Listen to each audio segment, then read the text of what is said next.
ప్రముఖ సినీ నటి శ్రీమతి సంగీత గారి ప్రారంభించారు. IVF చికిత్సలో 25% భారీ discount, free doctor consultation, free ultrasound scan. 49 అంటే సంతానం, 49 అంటే సంతోషం. శేఖర్ గారు చూస్తున్నాం, అసలు ఇది ఒక అంతులేని కథగా అయిపోయింది. అన్ని ఛానళ్ళు మీరు తిరుగుతూ ఉన్నారు. సో ఏంటి అసలు మీ దగ్గర ఉన్నటువంటి ఎవిడెన్స్ ఏంటి? ఎందుకు అసలు వీళ్ళిద్దరి మధ్య ఏం జరిగింది అనేది క్లారిటీ ఇప్పటికన్నా లాస్ట్కి ఫైనల్గా ఇచ్చేస్తారా మీరు? వాళ్ళిద్దరి మధ్య ఏం జరిగింది, ఎలా జరిగింది అనేది పక్కన పెడితే నేను అసలు ఇక్కడికి ఎందుకు వచ్చాను, వాళ్ళకేం కావాలనేది పని, నాకేం కావాలి, నాకు కావాల్సిన దానికోసం నేను ఇక్కడికి వచ్చాను. అందరితో మాట్లాడడానికి కారణం ఏంటంటే మగాళ్ళ మీద పోలీస్ వ్యవస్థలో ఉన్న ఆడవాళ్ళ మీద ఉన్న ఆ సానుభూతి అండ్ అలాగే చట్టంలో ఉన్న వాళ్ళకు ఉన్న ప్రత్యేక సెక్షన్లు ఇవన్నీ వాడుకొని ఒక మాఫియా తయారైంది. మాఫియా ఎలా అంటే ఇప్పుడు మీరు కొంచెం డబ్బున్న వాళ్ళు, మీకు ఒక అమ్మాయి వచ్చి పరిచయం అవుతుంది, 2-3 సార్లు తిరుగుతుంది, మీతో 4 ఫోటోలు తీసుకుంటుంది, మరి హనీ ట్రాప్ వేస్తుంది, మీరు పడ్డారంటే ఇంకా ఇప్పుడు ఏం చెప్తుంది, నన్ను పెళ్లి చేసుకో అని ఎంబడబడుతుంది. మీరు జనరల్గా మీరు మ్యారీడ్ అయిన వాళ్ళే టార్గెట్ చేస్తారు వాళ్ళు. సో పెళ్లి చేసుకున్నారా, చేసుకోలేరు, చచ్చినట్టు ఏదో ఎంతో కొంత తెచ్చి వదిలించుకోవాలి. సో ఇలా మీరు అయిపోయిన తర్వాత ఇంకోళ్ళు, మీరు అయిపోయిన తర్వాత ఇలా ఇలా ఇలా ఇలా ఇది ఒక ఇండస్ట్రీ. మామూలుగా వీళ్ళు ఉద్యోగాలు చేయరు, బిజినెస్లు చేయరు, ఇదే పని, చాలా ఈజీ మనీ. దీనికి కావాల్సిందేంటి, నీ మీద కేసు పెడతా అనగానే చాలామంది భయపడిపోతారు ఫస్ట్. దీంట్లో నిజాలు ఏమిటి కాదు, అయ్యో నేను ఈ అమ్మాయితో కలిసి ఉన్నానే, అయితే ఇప్పుడు నా పరిస్థితి ఏంటి, ఓకే అంతవరకు వెళ్ళిపోయారు. అంతవరకు వెళ్ళకపోయినా సగం వరకు వెళ్ళినా లేదు 2-3 ఫోటోలు ఉన్నా చాలు, పోలీసులు నమ్మేస్తారు కదా, దిగో ఈ అమ్మాయికి వీడికి ఏదో సంబంధం ఉంది కదా, లేకపోతే ఎందుకు అని చెప్పి పిలిపిస్తారు. పిలిపించి కోర్టులో ప్రూవ్ అయ్యేది లేదు, చచ్చేది లేదు. బట్ మీకు జరగాల్సిన రేప్ అంతా ఇక్కడ జరుగుతుంది, మీడియాలో, పోలీసులో, వీళ్ళంతా కూడా. బట్ నిజానికి వీళ్ళ ఇంటెన్షనే బ్యాడ్. ఏదో రకంగా డబ్బున్న మగాళ్ళని ఆర్ఎల్స్ ఏదో రకంగా బ్లాక్మెయిల్ చేసి వాళ్ళ దగ్గర నుంచి డబ్బులు సంపాది. ఇది ఒక ఇండస్ట్రీ. ఇందులో భాగంగా చాలామంది ఇట్లాంటి కొంతమంది సైకోలు, కొంతమంది ఇలాంటి దీనికి అలవాటు పడి మరిగిన వాళ్ళు, డబ్బు రుచి మరిగిన వాళ్ళు దీంట్లో డబ్బులు ఉన్నాయని ఇదే పని చేస్తుంటారు. సో వీళ్ళు ఏంటి అంటే ఇది ఫస్ట్ కేసు కాదు రాజ్ తరుణ్తో ఇలా అవడం అనేది, ఇంతకుముందు చాలా చూశాను నేను.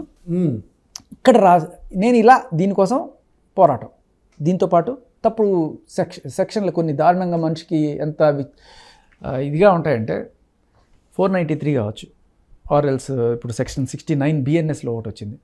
ఇవన్నీ కూడా ఏం చెప్తున్నాయంటే, మీరు ఒక అమ్మాయి ప్రేమించుకున్నారనుకుందాం, పెళ్లి కాలేదు మీ ఇద్దరు ప్రేమించుకున్నారనుకుందాం.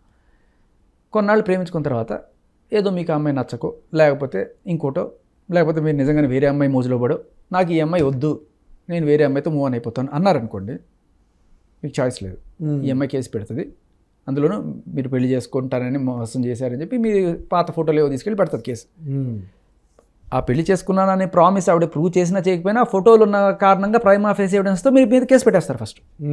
తర్వాత మీకు పోలీసులు ఈ చుక్కలు కనబడితే ఖచ్చితంగా కోర్టు తప్పనే తెలుస్తుంది ఫైనల్గా. బట్ ఈ లోపల మీకు జరిగే సన్మానం జరిగిపోద్ది. ఇదే రివర్స్లో చూడండి, ఒక అమ్మాయి అబ్బాయి ప్రేమించుకున్నారు, మీరు చాలా ఇష్టపడ్డారు, అమ్మాయి లేకపోతే బతకలేని స్టేజ్లో ఉన్నారు. ఆ అమ్మాయికి ఏదో మంచి సంబంధం వచ్చింది, మీకు 20,000 జీతం, వాడికి 2 లక్షలు అమెరికా సంబంధం వచ్చింది. ఇంట్లో వాళ్ళు ఏం చేస్తామో వాడిని అని చెప్పి ఏదో చెప్పారు మొత్తానికి. She wanted to move out of this relation.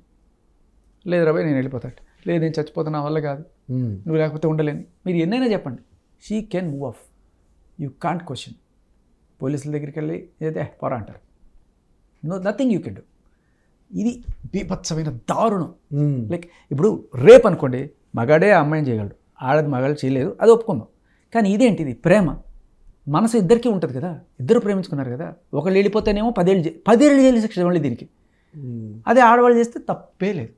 So ఈ తప్పే లేదు, ఆడవాళ్ళు పోలీస్ స్టేషన్కి వెళ్తే 6 గంటల దాకా ఉండించకూడదు, వాళ్ళని కొట్టకూడదు, ఇవన్నీ కూడా వాళ్ళు తెలిసేసుకుంటారు ముందుగానే. ఓహో మనం ఏం చేసినా చెల్లిపోతుంది ఈ సిస్టంలో, మళ్ళీ ఆపేవాళ్ళు లేడు, అంత ఫోర్స్ కూడా లేదు. ఇప్పుడు లేడీస్ని పట్టుకోవడానికి మీరు ఈవిని లావణ్యని రైల్వే స్టేషన్ దగ్గర డ్రగ్స్తో డైరెక్ట్గా రెడ్ హ్యాండెడ్గా పట్టుకున్న వీడియో చూసింటారు మీరు. దాంట్లో ఒకే ఒక లేడీ కానిస్టేబుల్ ఉంది, అంతమంది మగవాళ్ళు ఉన్నారు, పట్టుకోలేరు కదా. ఆ లేడీ కానిస్టేబుల్ కూడా కొంచెం అంత గట్టిగా లేదు. సో కనీసం ఒక మన లేడీ కానిస్టేబుల్ ఫోర్స్ కూడా పెరగాలి, అది లేకపోవడం.